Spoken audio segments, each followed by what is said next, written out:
Parang natural pa nga ako mag-isip sa kanya. Tapos pag-aaral ko ng trabaho, pagdadating ko, wala man lang.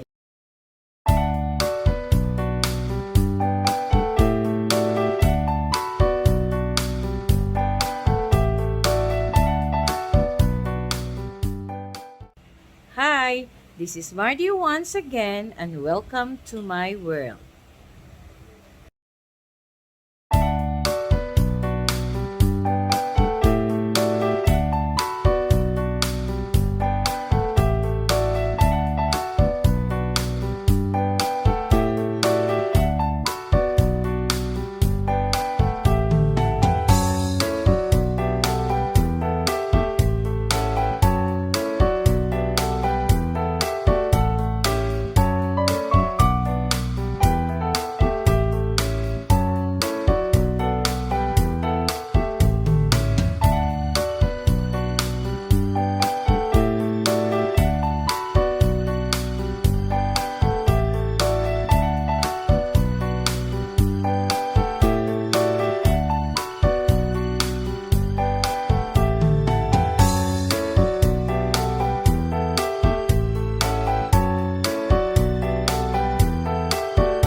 Thank you very much for watching.